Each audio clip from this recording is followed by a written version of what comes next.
Okay, looks like we're on live. I was having some technical difficulty, but welcome. Come on in and welcome to another episode of Ready for Relationship Live. Um, I'll give it a few minutes, let people enter into the room. Come on in. Say hello when you enter into the room so I can know who's here. Say hello. I want to make all the adjustments I need to make sure I'm able to see your comments. But welcome, come on into the room. Come on in. Say hello when you enter into the room. Tonight we have a very serious and very special and enlightening topic tonight. Okay, I just want to make sure I can see everyone's comment. I want to make sure everyone's comment is public. Come on in. Say hello when you come in. All right. I think everyone is.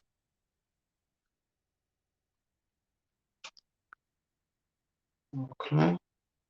Let me make a quick adjustment to this so I can make sure I can see everyone's comment on this live stream. There you go. Make sure it's private. Come on in. We'll start in just a few minutes.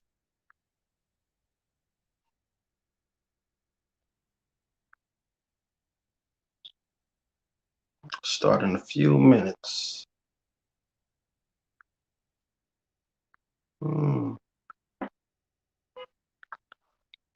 Okay, so welcome. My name is AB Bracewell. Welcome to Ready for Relationship Live. This might be my 7th or 8th broadcast, and I just want to thank everybody that continues to log on and continue to support. Just to give you a little background on why I started this broadcast. The book broadcast originated from the book that I wrote, Ready for Relationships. But I decided, why keep all the topics, all the subjects that I talk about on the book on paper. I thought it would be a great idea to bring it live, to have some of these discussions with you guys, to bring some guests on and get their perspective and get their thoughts on some of the topics that I have written about in this book, Ready for Relationships. So far, we have had several different topics that all of you guys seem to love. Last week we had a discussion on getting to know yourself in order to find love. We've had subjects on knowing your triggers. We had talks on ownership. We had talks on developing your relationship with God in order to develop a relationship with someone else. And tonight our topic is on overcoming the fear of abandonment. Tonight we'll be talking about overcoming the fear of abandonment. And this is a very sensitive topic. It's a very needed topic. And it's a topic that I think a lot of us have experienced or experiencing in our life. And the way we overcome, or the way we process different abandonment issues, always manifest in the way we express ourselves or the way we function in our relationships as adults. So I usually have a little story before I start the broadcast, or before I bring on the guest. But tonight I wanted to speak directly from the book Ready for Relationships. I wanted to read directly from the chapter that I have on my fear of abandonment, and then I'll bring on the guests. It reads, "It's not always easy for us to walk away from a person once we have experienced abandonment. It is also true that it's not easy for us to walk towards others if we have experienced abandonment. Walking away from hurt or walking towards love can be scary for someone who suffers from the fear of abandonment. These two walks might seem like they are going in two different directions, but when they get to the end of the road, they end up at the same destination.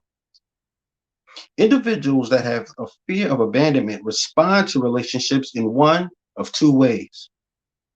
They either form a love addiction where they try to cling on to any hint of love and affection because they are trying to avoid the feeling of being abandoned, or they reject intimacy, closeness, and vulnerability to avoid the feeling of being abandoned.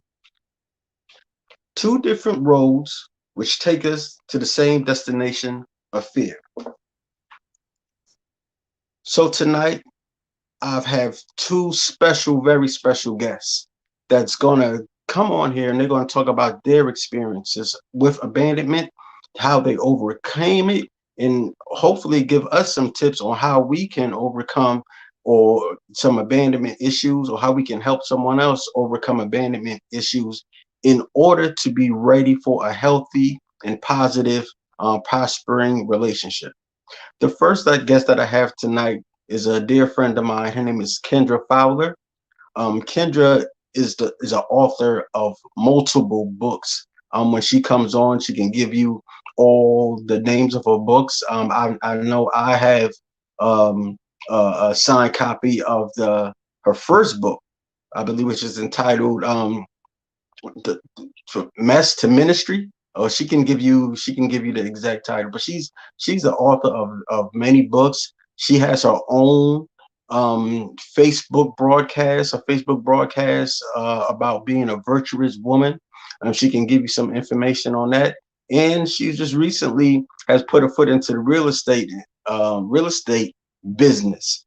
This is she's just an all around good person that I've been developing a friendship with over the past few years, and I'm just always happy to connect with her. The other guest I have is a good brother named Dejan. Dejan talks. Dejan is a motivational speaker. Dejan is he's a poet. He's a CEO. He's developed a prison reform program. He's just a man that wears so many hats. And I know he's also a father, and I know that's one of his most proudest hats that he wears. So I'm going to bring these two guests on tonight, and please give them a warm welcome. Give them a wave, a hand clap, or some type of emoji just to show that we'll welcome them at the show tonight. Hello, Dejan and Kendra. Welcome, welcome, welcome. How you Hey, guys doing tonight? hello. Doing Hello, hello, good. hello. Doing good. Thank you. First, let me thank you guys just for agreeing to be a part of the show, being a part of this broadcast. I know you guys are going to bring some special, something special, something valuable to the people that's listening tonight.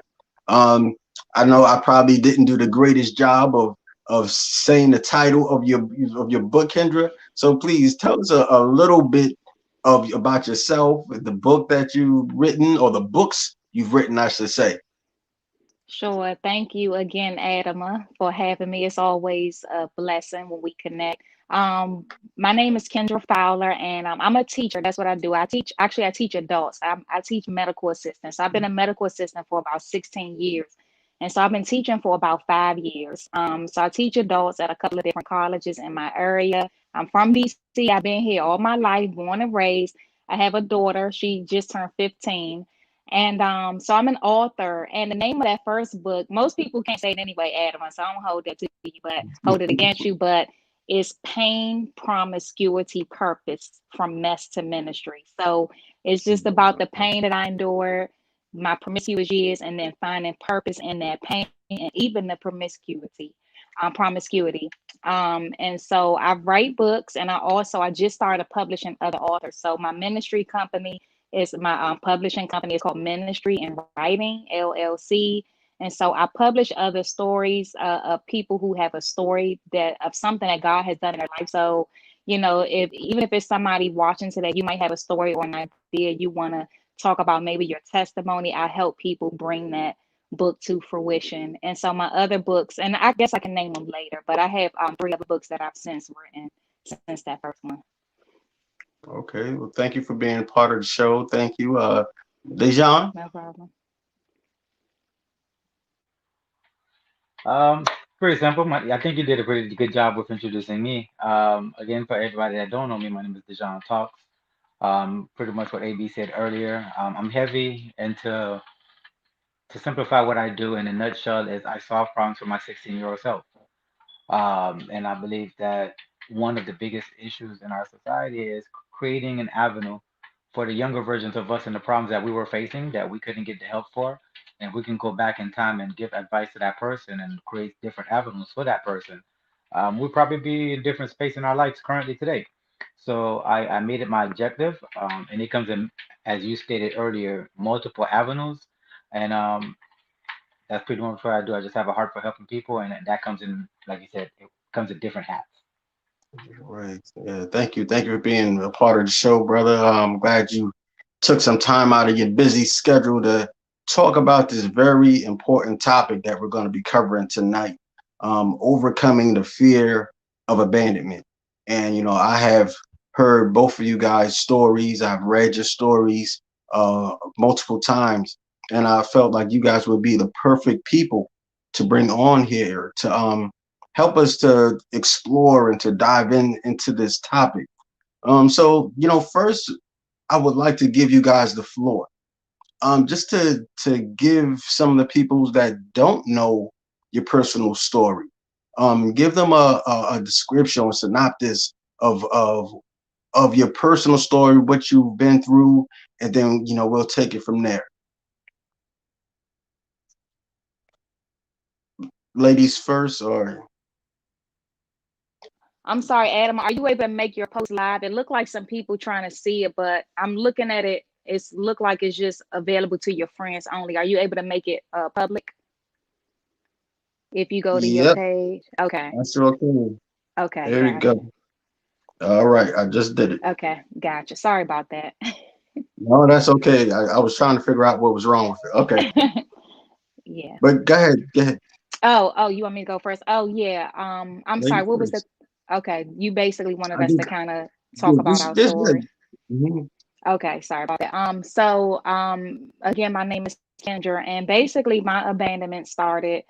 It started as young as I would say 2 or 3, even though I don't remember it. My mother was locked up, and so I had to go live with my sister. She went to prison, and I had to live with my sister, and went through some years of physical abuse with her. She was 20 years older than me, so I went through abuse with her, and then fast forward to age 10, my mother died, and so even though my mother did not intentionally abandon me, I did feel abandoned by her. I went through a period of being angry at her because I later found out that she got AIDS from doing drugs. She was on heroin. And so I remember I used to be just angry at her, and I felt like if she hadn't done drugs, she wouldn't have left me. And so I blamed her, for a while for that. And I felt like, I just felt like she left me. And then throughout the years, I just experienced abandonment with family, really. I was just sharing this with somebody yesterday about how I had to speak at another, we have a fellowship every Saturday with my church. And so it was my turn to speak yesterday.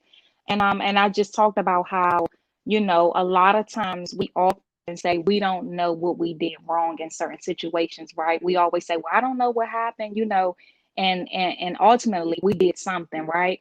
But I was sharing with them how I honestly, as a kid, did not do anything but was born. You know what I mean? Like I've had like just family members not like me, just not, for some reason just have problems with me. Like my sister that I mentioned, she's 20 years older than me. She's hated me since I was born. To this day, she doesn't talk to me. I'm 35 now. She's 55, and she still says she does not have a sister. And so I've had multiple aunts just not like me, and I do know part of it is because of the fact that, God has taken me in a whole different direction than what my mother went and what her mother went. You know what I mean? And so I've been that first in my family to kind of break that generational cycle. So I know a lot of it has to do with that. And so I struggled with just feeling like nobody loved me, feeling like it's just, how is it so easy for people to leave me like they do? How do people just up and just leave? You know what I mean? Like, what is it that makes it so easy for people to just leave me? And so that's what my abandonment stems from, losing my mother and then just going through that, those cycles with family. Mhm. And you said something very important in the Mm-hmm. beginning when you spoke Mm-hmm. about um, the perception of being abandoned. Mm-hmm. Oftentimes we feel that abandonment is when our parents or a loved one physically leaves us alone or neglects us. But there's also times when a person can be in our lives, but if they're not there emotionally, we can still have the perception or the feeling of feeling abandoned if they're not there nurturing us, if they're not there loving us. They can be there physically, but if they're not giving us what they need, what we need, um, we can still feel abandoned from that. From that. So yeah, so that's a very important point you made. Like abandonment is not always a child being left at home by themselves or left in a park and a parent just leaves them. It's that emotional detachment that we have some also. So yeah, Exactly. thank And I, thank you, I thank forgot, you. no problem. I forgot to mention with my father. So that what you just mentioned was exactly what I experienced with my father. So my father was there physically, but not, he abandoned me emotionally. He was emotionally abusive. And so even though he was physically there, he wasn't there when my mother was alive. Once my mother died, he came around, but then was emotionally abusive. So that's a good point, the emotional Mhm. abandonment. But I'm always amazed when I read and hear your story. So I'm just glad that you're that transparent and vulnerable to share it Mhm. with the public and share it with Mhm. us. Thank you, Dejan. Please tell the people your story. Tell them a little bit about yourself or a lot about yourself. Hi, well, sure. For a lot of people that don't know me again, my name is Dejan Talks. I'm originally from the island of Haiti. I was born in Haiti. Um, my life journey is not as I would say it is peaches and cream and romantic as a lot of people wanted to call it. When I was born, doctors told my parents that I would never walk. I didn't start walking until I was 3 years old. And between my knees is absolutely nothing. It's pain on pain, even walking on a day-to-day basis. Basic things of walking, squatting, stuff like that are painful. By the time I was 6 years old, I was raped by two women. By the time I was 6.5 years old, there was a huge political warfare taking place in Haiti where my family got caught in between of it because of my father's role with the president and his role with the military army, where they came and shot up our house when I was 6.5 years old, and they wrote in human blood, "Get out or die." My dad made a exit strategy plan where we fled Haiti. Upon fleeing Haiti, it was supposed to be my mom, my two sisters, my dad, and 13 other men. Well, one lucky night, we went into the ocean. It was late night because the army was patrolling the area of Haiti. We want to make sure we got out of the country without being noticed because we would be shot on sight. My mother would not get on that boat. My mother was terrified. My baby sister at that time was 2, and I was 6.5. And my dad had to make a tough decision to leave my mom and my two sisters behind. I guess that would be my first segment of abandonment if I would have to break down based on what we're talking about today. We spent about 3 days on the ocean. We got caught by the American National Guards. We were sentenced to prison in Cuba. I was isolated. That's another abandonment in my own prison cell for 30 days. And then the American army came back and got all of the refugees that they were storing in Haiti for deportation back to Haiti, which was about 250 of us. By God's grace and mercy, He had a different plan for me. I was one of 7 people allowed to come to the United States out of 250. But prior to allowing us to come to the United States, we got the luxury, for lack of better words, to see the 250 people return back to Haiti and executed on site by the Haitian army. That was during the first year of the Clinton administration when he first got into power in '92. And he was a very peaceful man. He just got into power and he wanted to make sure he held peace. In addition to that, I finally made it to the United States. Upon making it to the United States, I learned what it was to be Haitian in America. More abandonment from my own people because Black Americans and Haitians, like oil and water for some reason, even though we're from the same boat, dropped us off in different locations, right? But growing up in America showed me a different view of my own people because I came from a country where there was nothing but black. And then I come to another country where there's a language I don't understand. There's whites, there's blacks, there's Spanish, and there's different cultures. And the people that's supposed to be the closest to me are the ones that are my oppressors, in a sense. So by the time I was 13 years old, I was shot twice, stabbed twice. By the time I was 15, I faced abandonment in a different form where I was living with a family member, and then they kicked me out, and I became homeless. At 15, I was sleeping under a bridge and eating out of trash cans. And then at 16 years old, some ex-cons and gangsters picked me up from the streets and started teaching me how to survive. So I learned from the gangsters how to survive. Um, at 17 years old, I got my first place, and then at 17 years old, I dropped out of high school because life was a little bit too tough. I went back a year later, and I graduated with a 4.2 GPA and all honor roll scholarship, and I had a full ride to college. At 27 years old, I was facing 50 years in prison. And upon that situation, God always has a different plan for me in my life for some reason. And by His grace and my mercy, I was only able to do only 3 years. And the person that I thought at that time that I was going to be spending my life with, just literally a couple of days into the situation, another form of abandonment, stepped out. That's not a position that they wanted to be in, which is understandable. Everybody has a decision to make in life. So I guess in a nutshell, that's just a little bit about me, and that brought me up to this point. I'm a proud father of two handsome boys, which are 14 and 11. I think they are my greatest joys. I preach the word of God. I try to motivate people to the best of my ability, because I know what it is life can produce. I know what life can throw at you, and by God's grace and mercy, I've been able to overcome. I mean, I've been unscathed. I do have marks and scars to prove it, but nonetheless, I survived. I am victorious in every battle that I've ever faced. I am undefeated. Just for the simple fact that I'm still breathing and able to talk to you guys right now. So my name is John Talk. And that's who I am. Yeah, man. Listen, God, all praises go to God. Every time I hear your story, it Man, goes to yeah. God. Man. I was just telling a friend today that your story can definitely be a movie. So I tell I'm people that all the time. I'm just still waiting for some people to write me back. I wrote Tyler Perry, Ice Cube. You name any black director, I probably wrote everybody. I have at least 20 movies in me. Easy, easy. I'm like the pursuit of happiness on steroids.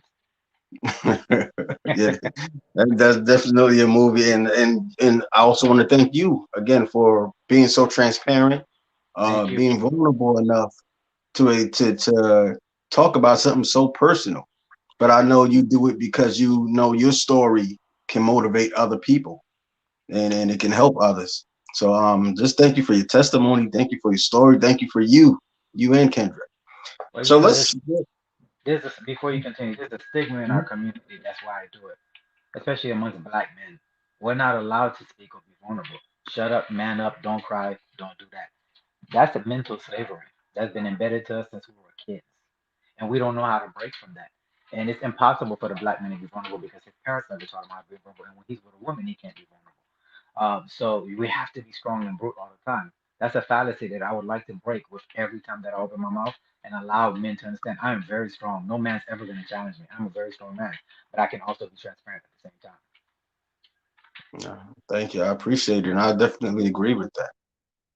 So my first question, the first thing that comes to mind when I hear you guys' story of abandonment and overcoming it, I I'm interested because this is ready for relationships. So I'm really interested on how your experiences with abandonment or neglect affect the way you function or affected the way you function as you grew up, whether it's your relationship with family or if it's a relationship with friends, but mainly if it's relationship with loved ones, like romantic relationships of the opposite sex. How did it manifest in those type of relationships?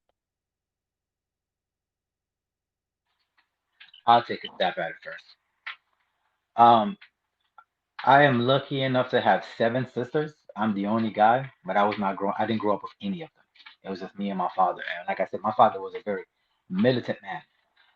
I was lucky enough over the course of my years to get to know four of them.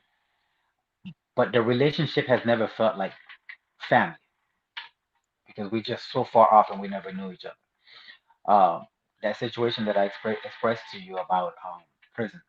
and how somebody stepped out on me the moment I went in. That situation where I told you it was because of a family member that I became homeless. My trust issue was through the grave. I trust no one, literally. Being raised by dudes that were from the streets telling you trust no one, be cutthroat, you survive, you got to do this on your own. After experiencing homelessness and sleeping in the trash and holding all of this resentment inside of you, my trust issues went across the board for everybody.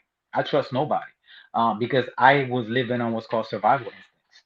I had to do Mhm. what was best for me to survive from day to day to day. I had to function in that way because that was what life taught me. Those were the hands that were given to me. If I didn't do it, nobody was going to do it for me. So my dependability on other people didn't exist. So when I started engaging in relationships with the opposite sex and started to develop a relationship, I realized that I had these issues. I realized that I just didn't trust people, no matter how great you are. I realized that I was very independent. I can cook for myself. I can clean for myself. I don't need you to do anything for me. If you're here, you're here. Great. If you're not, I'm not missing anything. And that was a mentality that I had in my early years until I realized that this mentality would never get me to the end result that I was looking for. I would profess that I need love, I want love. But my whole demeanor and the way that I carried myself because of I hold on to fear, I hold on to lack of trust, I hold on to my ability to be self-dependent, I would not allow what my mouth or my heart desired based on what my actions was pursuing. Mm, yeah, and that's just to jump on that, like that's something that a lot of us guys go through. Um, and even if we haven't experienced abandonment, like that's something that we're taught. That's something we can condition to kind of muzzle our emotions and have that, hey, I can do with you, I can do without you type of attitude. And we definitely take that into relationships.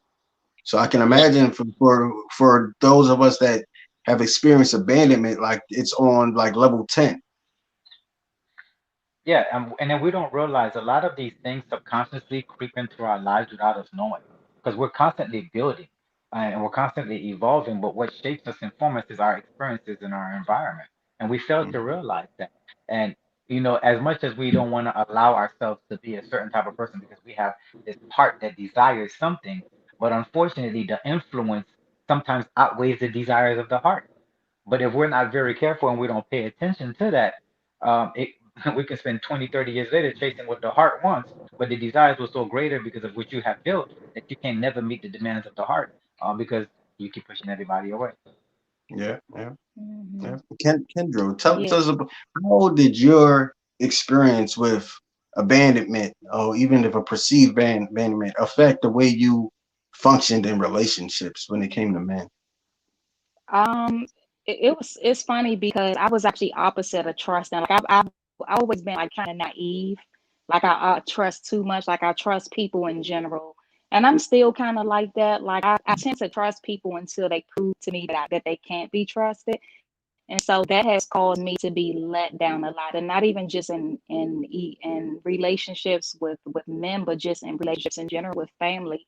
Even with going through abuse and people turning their back on me, I still, I just wanted to be loved. So I attached to people real quick. Like I would just, my friends' mothers, that liked me. I always wanted to be around them. I always wanted to be, with somebody. As far as relationships, it kind of made me, it's weird because I always wanted the guys who were just no good for me. And I know a lot of women can relate to that. And I'm really starting to see that a lot of that has to do with our abandonment issues because we are so used to having to fight for attention a lot of times. Like I had to fight for my father's attention. I had to just fight for attention from people in general. And so because I got so accustomed to that, it felt right if I was with a dude and I had to make him call me or make him want to see me. You know what I mean? Which that was actually unhealthy, but it was those unhealthy relationships that I gravitated towards. The men that loved me, the guys that really wanted to be with me and was showing me, for some reason, I didn't want to have anything to do with that. Like now, who I am now, I can appreciate that, but back then, I couldn't. To me, it was like, no, I don't. It like anything that was too easy to me for some reason, I just didn't want it. Like I wanted to have to fight for it. I wanted a challenge. I wanted to be able to say, I got this. And I realized this because I had to always fight for attention, fight for somebody to love me. And I feel like that's what, for a lot of women that say they like the challenge and stuff like that. That's, we don't really want that. We don't want the challenge of having to, win a man, or you know what I mean? It's because of those issues where we've had to fight, and it feels right. It feels like that's how it's supposed to be, and it's not. Yeah, it's strange that you said that, and it's strange that you guys said kind of two opposite things, but it also goes right into the title of that was on the flyer, the love addiction and the love avoidance. And I really believe like those are the two ways that abandonment issues manifest. We either try to hold on to anything that looks like love, so we don't have to experience that feeling of abandonment, so we don't have to feel alone, or we reject anything that might look like love or closeness or intimacy, so we don't ever have to feel abandoned or feel alone. But at the end of the day, both of them is fed off of fear, and it's so interesting that both of you guys experience abandonment, but how different it manifests in people's lives. So my next question, and then it's kind of what you was going into, Kendra, but I want to get the perspective from both of you guys. So when it comes to relationships in abandonment with men, how have you experienced men that have abandonment issues, men that have not overcome their feelings of abandonment? How have you experienced it coming from that direction? That's a good question, Ed. Like, I actually, I was dating someone, and in conversation, he did tell me that he experienced abandonment issues, and how it came up was that, we would probably call or text each other, and maybe, let's just say we just got off the phone. Let's say maybe 2 or 3 hours later, he would maybe text me, and if I didn't text back in a certain amount of time, he would send question marks. And the first time he did it, I asked him not to do that. I said, "Can you not?" I said, "Can you not do that?" I said, "If I see your text message, I'll text you back. I'm working. I'm not purposely not responding." I said, "Just give me some time." So, he said, "Okay." And he said, I deal with abandonment issues. And I said, "Wow." We talked about that. And he told me he experienced that as a kid and stuff like that. And he said, "So you gotta forgive me." And I said, "Okay." I said, so we talked about that. I won't go into details, but we talked about that, working through that and stuff like that. So I noticed that he did it again, and then again, and then again. And so that last time I said, "Look," I said, and I had to be open with him. I said, I said, "I have issues that you're triggering now." I said, "I was abused, and I said, when I was abused, I felt like I was walking on eggshells, and I had to hurry up. And I didn't want to say a certain thing. I didn't want to do. I didn't want to take too long to do something, or you know what I mean." And I said, "You're making me feel like that again." I said, "I feel like I'm walking on eggshells." And I said, "It gets to the point that when I see that you call me or text me, I'm like trying to hurry up and text you back so you don't, so I don't have to, see those question marks. It's triggering something in me, So we had to have a conversation about that. I mean, and I told him, I said, "I understand that you told me that you had those abandonment issues, but these are reasons why we got to work through it." And he wasn't open to it, though, Adam. And I think we talked about that before, but he wasn't open to that. And so, that conversation didn't go well. And it made me realize that he still had issues that he hadn't really faced yet. And that's the thing, like, you gotta be willing to talk about it. You gotta be willing to face it. And he wasn't there yet. He was able to bring it up to me that he had those issues, but when it came to me trying to help him and realize how those issues are manifesting in our relationship, he wasn't ready to have that conversation. Mm, yeah, we definitely talked about that a little bit, and we're going to go a little bit deeper into that. Okay. But before we do that, Dejan, I have the same question, but from the opposite end. When it comes to relationships, have you ever been in a relationship or dealt with a woman that came in with some abandonment issues, and how did it affect the relationship? How did that manifest inside of Yeah, I definitely have. And I think one of the biggest critical areas is when they don't realize that they've had abandonment issues. They can tell you a general story of their background with either a past relationship or a father figure. It's the majority of times it's the father figure that I hear about. And I think what Kendra was saying that when you get a text and then you gotta if you don't answer right away, you get the face. Now we have emojis, right? You get that face like or you get that that one, that face that or you get them question marks like if you don't answer it at a certain time frame and people fail to understand, like Kendra saying, that's a trigger for somebody that's faced some type of issues with themselves, especially for somebody that has trust issues like me, right? So that was a trigger because I, I don't feel like I should be held accountable to a certain time frame when I'm not intentionally ignoring somebody, when I'm not intentionally doing something. But what they fail to understand is when you're dealing with somebody with abandonment issues, the stress level and the burden that's put on you to try to be patient with them and to love them as they're dropping everything on you without filtering it or being considerate. Like, man, I'm really putting a lot on this person, but it's harder when they can acknowledge it. The issue is when they can't acknowledge it. That's when it becomes a little bit burdensome because you really care for the person. You really want to make things work with the person, but they don't understand that basic conversation with this person becomes tiring for you. You're emotionally tired. You're mentally tired because you face your day to day life. You have your day to day struggles, but because everything's being dropped on you and then the pressure's added onto you, and then you trying to be a because me, I'm a problem solver. So I try to help people. So it's my natural instinct to try to help you overcome whatever it is you're facing, no matter what my storms may look like on my end. I'm just naturally built that way. Okay, let me forsake me for a second. All right, what's going on with you? But in doing so, I'm abandoning the most important thing to me. And then I become less effective in the relationship. Then before you know it, over time, things start building up. And then I'm a type of person, then I start caring a little bit less. I start caring a little bit less. I start caring a little bit less till I care no more.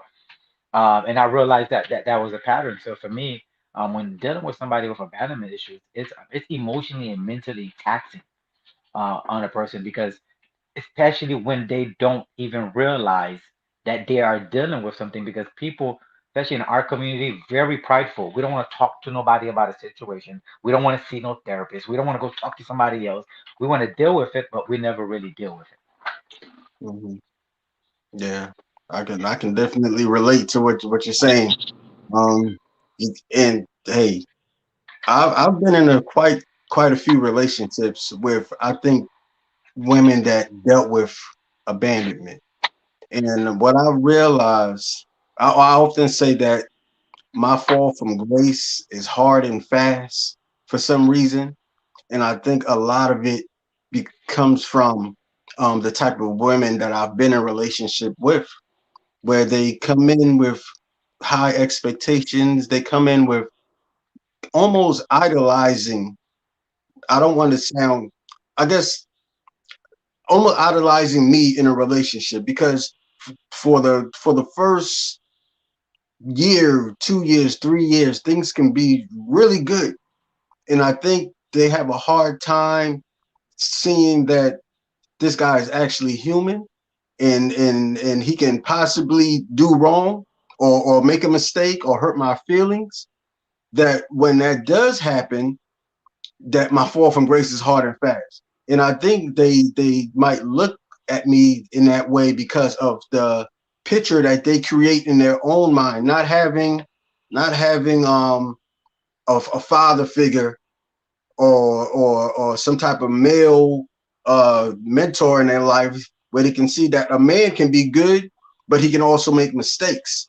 That we come, we're not we come in all shapes and forms. We come to all types of stuff. So when I do make a mistake, if I do something to hurt someone's feelings, like like it's hard and fast. Like and I think they get scared. Like, hey, this guy's about to do something to abandon me, to leave me. I don't like the way this relationship is going. And then before you know it, a relationship that's been good for 3 years, 2 years, it just ends that quickly. Just like that, like they're able to cut their feelings off like just that quickly. And I think I've been in quite a few relationships like that. I It looked think, like you wanted to say something.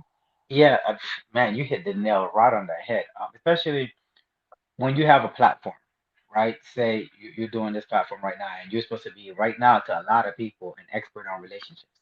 That means you're not gonna make no mistake when you're in a relationship because you know how to handle every situation, my friend. You the man because I watch you.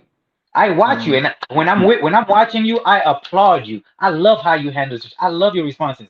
Now, when I'm with you, and I actually have to face these tough situations with you, I may not like the way you react in the situation because when I watch you, like you said, it's not an idolization in the sense like they're your God, but they have this created this image in their head of perfection and the way that you deal with stuff because of the way you deliver stuff, right? So they see you, they watch you until they have to deal with you. A lot of people like the way that we can correct others until the correction actually starts facing them, right? Until we Mhm. actually start saying, hey, you know, all that stuff that I used to say online about people, some of it might be addressed to you. You might be dealing Mhm. with these issues because now I'm personally dealing with you. You never realize it until I start to address these issues with you. And I'm not so perfect. And I may have a temper every now and then. I may be able to, I may have a little backlash. And they can't imagine you in that situation because why? Because they've already pre-created a synopsis of who you are in their head based on how you carry yourself, just based on a platform like this. And trust me, I've faced that, I've dealt with it, I've heard it, and so I can Mhm. completely agree with you. Mhm. So I got a question right here from YouTube. It says, "What's wrong with keeping oneself from the fear of abandonment issues? Nobody wants to be left or abandoned. Abandoned. What do you say to that, Kendra?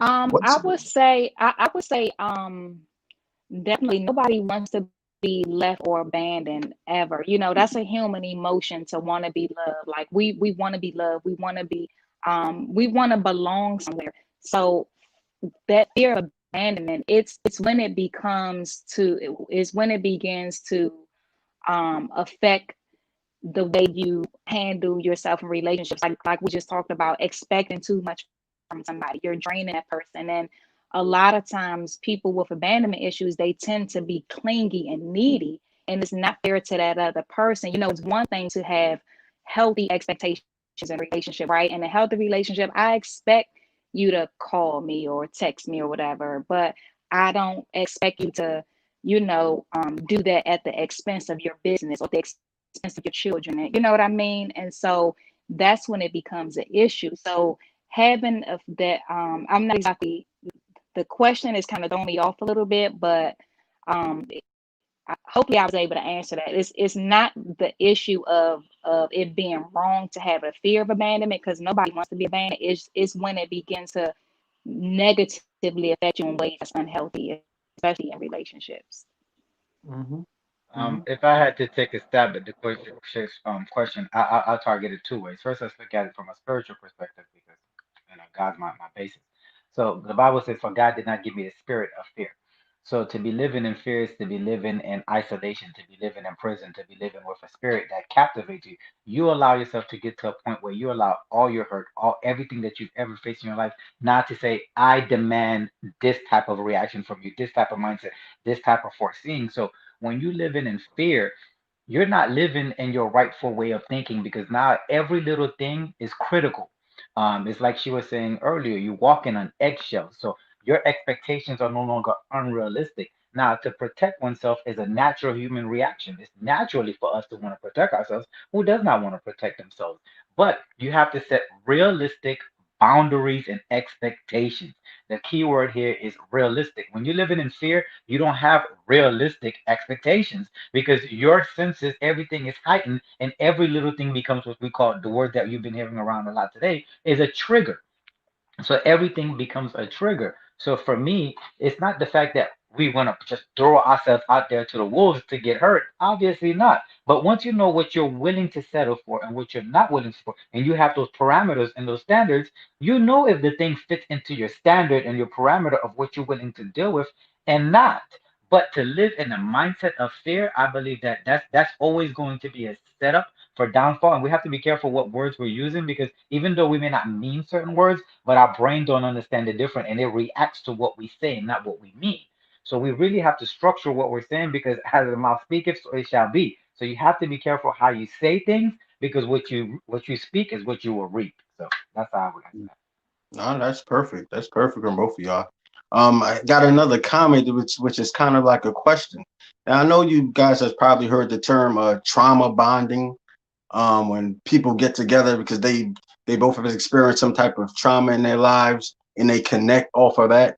I see Charlene made a statement, which is very interesting.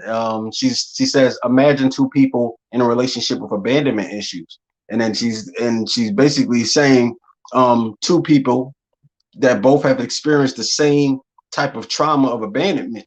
Um, Now, if one manifests in a way where you're avoiding intimacy in love, and one manifests in a way where you're addicted to love, imagine those two people trying to develop a relationship. How do you think that relationship would develop? You know, what would that look like?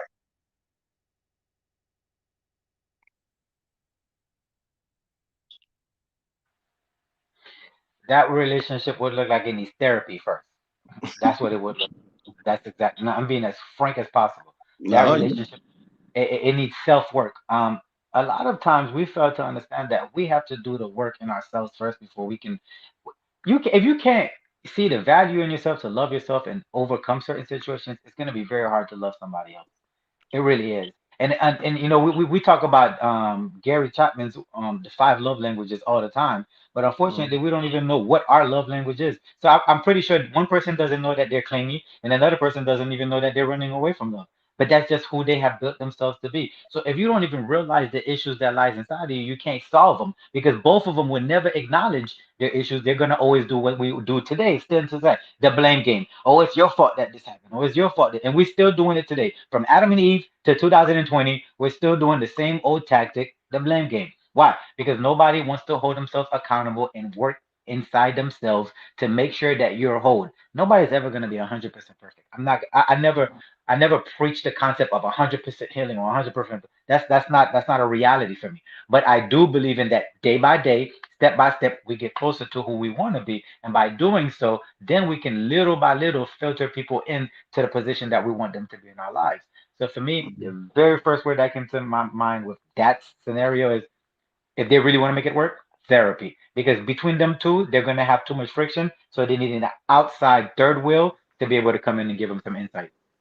mm-hmm. I Kendra. definitely agree. I definitely agree. It would definitely take some self-awareness in that situation to realize that there is a problem because there's no way. Like I could just imagine just being that love avoidant type and just I was engaged years ago and now that this person mentioned that, I was running away from the situation. Meanwhile, my ex-fiance, he actually had abandonment issues as well. He lost his mother as a child and his brother. And now that I think about it, we actually bonded in that way. We both lost our mother and we both lost our brother right after we lost our mother. So we bonded in that way. However, I was love avoidant, meaning like I wasn't trying to, especially at that time anyway, this was back in 2012. I'm like 27. I'm still, still in that mindset. I'm not really trying to settle down yet. And he's actually clingy. He was very clingy, very needy. And so it was kind of like almost almost like a merry-go-round. Mm-hmm. And at that time I hadn't, really, I mean, I knew I had issues, but I hadn't really put my finger on it. But definitely that's literally what came to my mind too with therapy and self-awareness, definitely, to Yeah. even get the help. You gotta know you need the help to get it. Yeah. I actually just posted something today, which says the heart cannot give what it can't receive. And what her question or her statement kind of illustrates that. Like if a person doesn't know how to receive love, if a person doesn't know how to get close, there's no way if they won't receive it, there's no way they can give it back to you. And if we're just playing that cat and mouse game where you're trying to love me and I keep running away from the love, and it's kind of like you said, you're gonna get caught up in that cycle. And in order to stop that cycle, you're either gonna need therapy or you're gonna have to separate because it's going to be a constant negative cycle of this chasing game where I'm trying to love you the best I can, but because of my abandonment issues, I'm afraid to open up and love you back. and you're gonna be, spinning on your head trying to prove that you love me. And in the meantime, I'm running away because I'm scared, and I'm scared to show how much I love you. Yeah. So that was definitely a good question, a good statement. And I like the way you guys illustrated that. So we talked about experiencing abandonment issues. Before we disconnect, I definitely want to go into how can one overcome abandonment issues in order to be ready to be in a happy, healthy relationship. What are some of the things that you guys did? What are some suggestions you might have for people as far as overcoming issues of abandonment? I can take this. I was just sitting here thinking about it. And it just came to my mind. I just remembered about my how my issues affected me, just even with my daughter. I think first of all, just being self-aware, being aware of those issues, first of all, is recognizing them.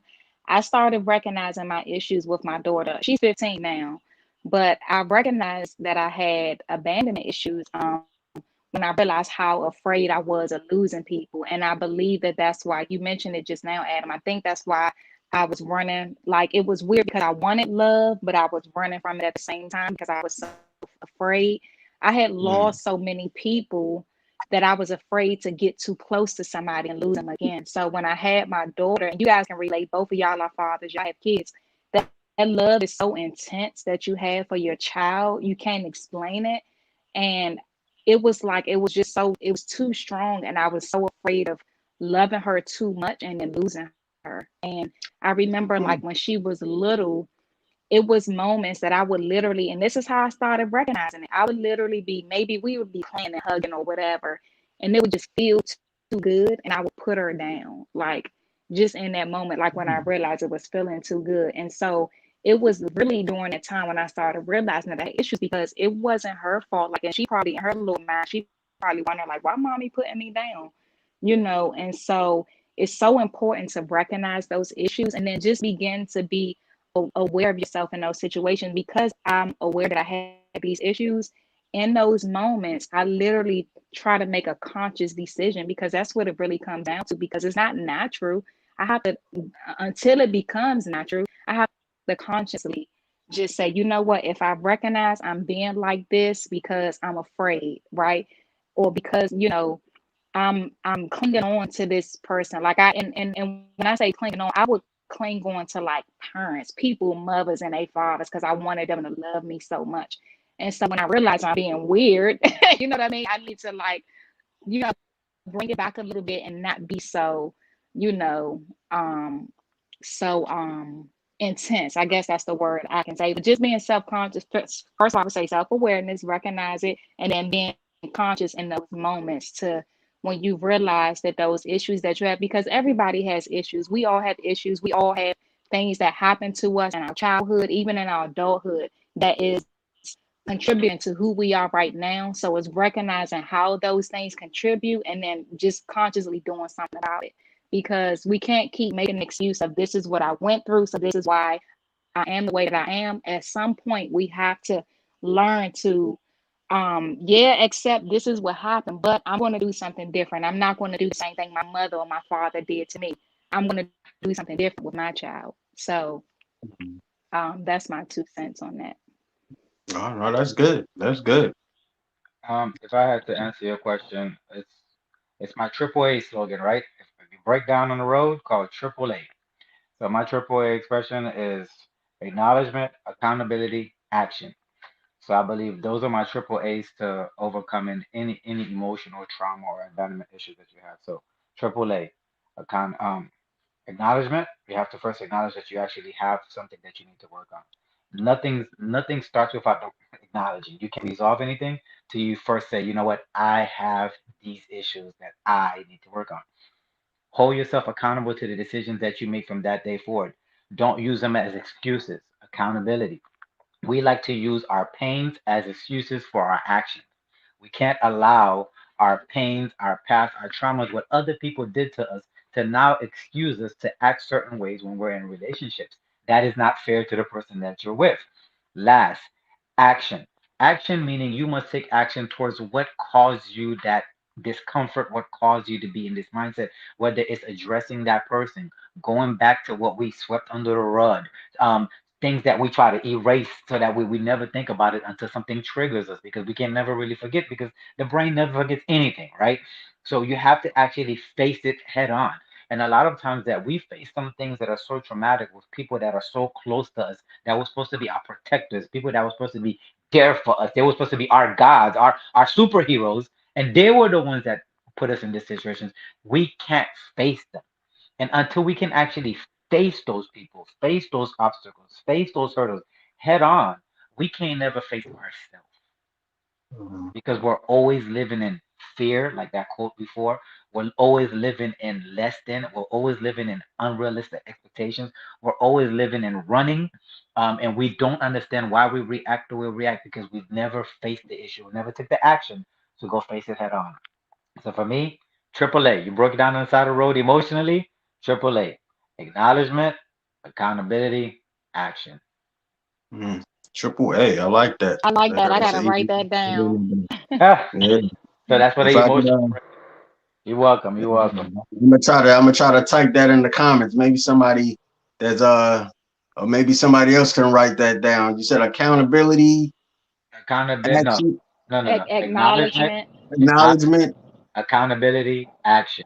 And then you got to break those down into the different steps that required within those. Yeah, yeah. I agree. I agree, man. That's good stuff. I often work with people that deal with abandonment issues also. And what I found is that their blame usually turns internal. Mm, Um, where they're not always blaming the person that abandoned them, but they start to look at themselves as being unworthy. They mm, start looking at themselves as not being good enough, not being smart enough, not being pretty enough, whatever the reason might be that they say they was abandoned. But it turns internal where they start to not like themselves, and that's how it manifests in their lives. So a lot of the times it takes like people kind of just restructuring the way they think, the way they process information, and realize, if someone abandoned you, that's more of a knock against their character, and is and less a knock against you personally. And it's not something. A lot of times, especially if you're a child, it's not something that you did. Yeah, it's just something that this person that abandoned you, they were not able, or they were not qualified to play that position.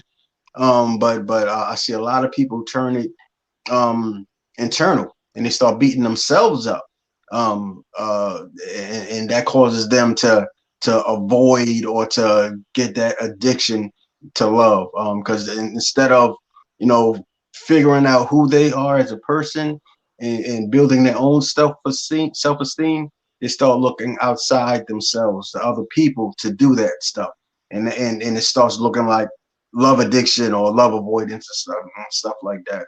um, and kind of like what you're saying with the action. I often tell a lot of people I work with, like, listen, after you've done the work, you have to expose yourself to the possibility of getting abandoned. That's the only way you really know if you're overcoming abandonment. So that means you have to open up your heart, you have to open up your life, you have to take the chance on love or relationships.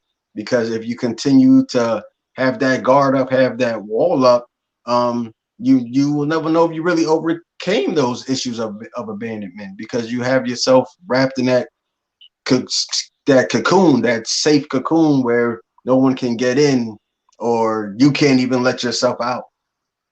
I, So yeah, it I was, think you did.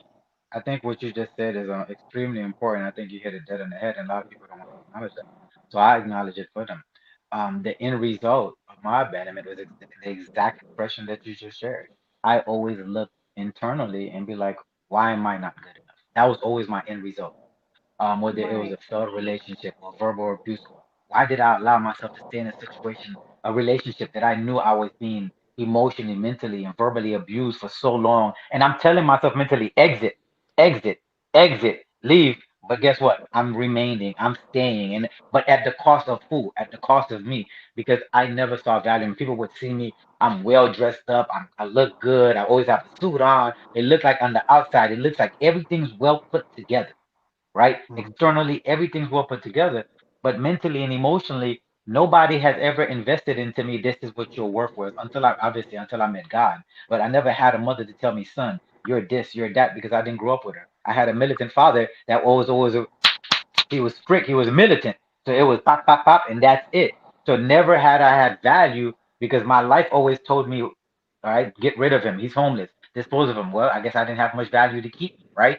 Or you Mhm. cheat on me. Well, I guess I didn't have enough value for you to keep me in this way. So you start internalizing, like, man, am I really not that worth keeping? Am I not that worth being faithful to? Am I not worth keeping around? So you start saying, what is the issue with me? And that was the end result for me. I always question, like, why am I not good enough? That was always my end result. That was my blame me. Why am I not good enough? Why am I not good enough? Until I got to the bottom of the bottom and I got so fed up and I said, I am good enough.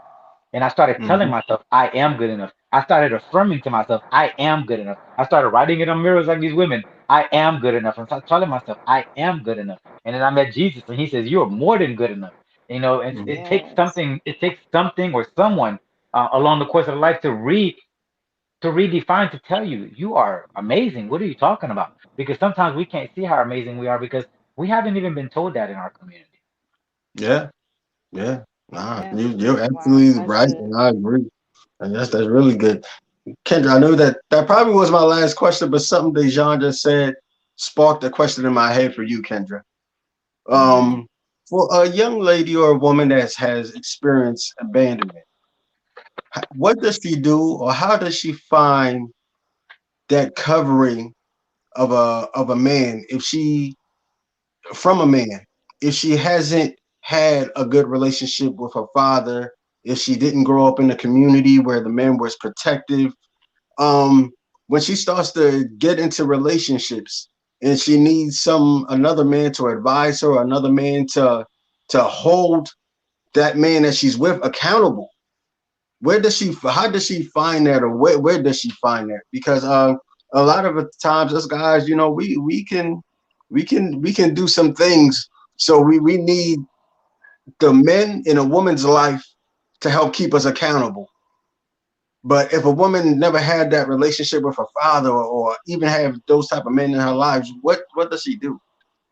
Let me tell you something, Adam. So, I've been working on this book for almost it's probably about to be going on 3 years. I've been collecting data for this book, basically from women. Like I've had over 1,000 women reply to this survey, and in the survey, I asked them, what were some things you needed from your father? I asked them, how has the absence of your father impacted you, or his presence? How has his presence benefited you?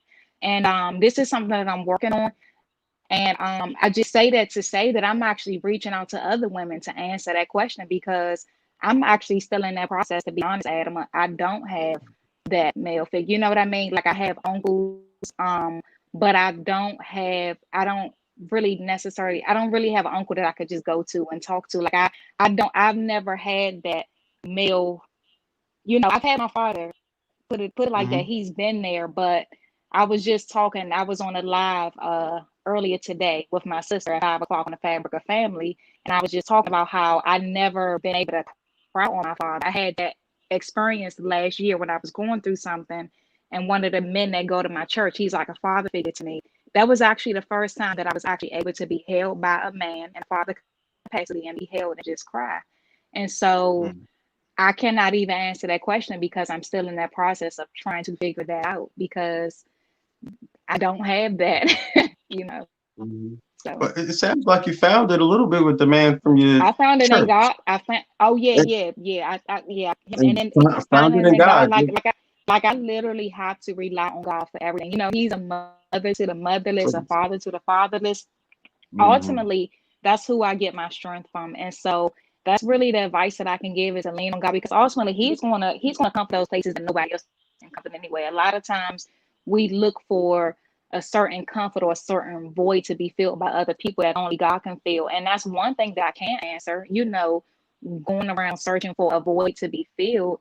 when ultimately Hmm. it was there all along, but I just didn't know. I'm looking for a physical type of feeling, you know what I mean, to fill that void. And God was there all along. He's been with me from the moment I came, since I was in my Hmm. mother's womb, actually.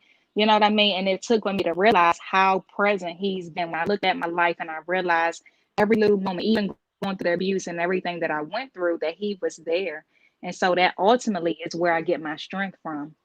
And so that's the Okay. best advice I can give to women is that That your is, heavenly father. that is the best advice, and I kind of knew you was going to take it there, so that's why I asked you that Uh, question. uh, Well, yeah. Any last words before we wrap up? Any last words of encouragement? And then we can go into where people can connect with you guys, where they can buy your books, where they can hire you to speak, where they can invite you on their platforms, because you guys just have a lot to offer, and I'm sure a lot of people will want to connect with you after they're done seeing you talk. So, any last words, Kendra? And then you can go into where people can connect. yeah, I would thank you for having me, Adam. First of all, thank you again for having me on. And nice to meet you, Dijon. Thank you. Your story definitely, when I heard it, like you had me over here tearing up. Your story is very powerful. I think people hearing you tonight, like just hearing your story and seeing just how you persevered through everything you've been through, like it's no excuse. Like you were literally a refugee. You know what I mean? Like there's no excuse. You know what I mean? And so I think people will hear your story and be more inspired and motivated and just what's the word? It's another word I'm looking for. Not inspired or motivated. It'll come back to me, but I just wanted to say that to you. Thank But you. any last words, I would just say, just self-awareness. Like I'm big on self-awareness. Just recognize those things. Be able to, like Dijon mentioned, acknowledgement. Being able to acknowledge those issues because we all have issues. Many times we say we're okay, we act like we got it all together, and we really don't. Nobody does. And I think that's probably the most dangerous thing in a relationship is one of the most dangerous things in a relationship is the lack of self-awareness because how can I, if I'm not aware of the issues, how can I be a good wife, a good communicator, a good mother if I can't even accept the fact that I have issues? You know what I mean? Nobody's perfect. And I think that once you can accept the fact that you have issues, you'll be able to work on those things. And as far as following me, I am thinking like a virtuous woman on Facebook and also YouTube. I'm on Instagram as well, but I'm not on there as much. But I do a Facebook live myself. I just actually went on break for the holidays, so I'll be picking back up in January. But on Thursdays, I have a woman or a couple of women on, and we talk about different topics. So if you want to follow me over there, thinking like a virtuous woman, that's my Facebook page, YouTube. Again, thinking like a virtuous woman, and I'll just name my books. I'll type them later, but I'll just name them. So my first one was my story, pain, promiscuity, purpose from mess to ministry, and that's my story of some of what I talked about today, just how I went through abuse and sexually, physically, and emotional abuse as a kid, and my promiscuous years, and how I was able to find purpose and my pain and things like that. How I found Christ, and now I'm actually helping other people. My next book was Not My Goodies, 10 Benefits of Practicing Abstinence Until Marriage. And so I help people who are on this journey to abstinence. And I just got to shout that out. It's been 5 years for me.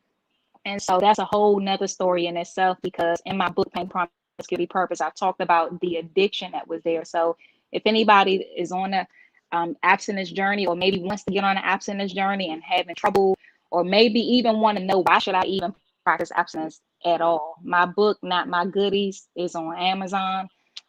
3 ways to strengthen your relationship with God. And then my last book was Thinking Like a Virtuous Woman Financially, 3 money lessons we can learn from Proverbs 31. So that's me. I'll type them in the comments later. No, please do. Kendra is doing her thing. Kendra is doing her thing. I'm trying to keep up with you. Okay, yeah. Dejan, please. Where? First, Any last thoughts? Where can people connect with you? thank you. First of all, I just want to thank you for the opportunity to engage your audience and be on the platform. Thank you for the audience members for engaging and listening on to us for the past hour. Kendra, it was a pleasure listening to your story, seeing what you have overcome. I believe a lot of women I hear your story, unfortunately, I have to use the word unfortunately, way too often. That your story has become a common theme in our community, which it shouldn't be.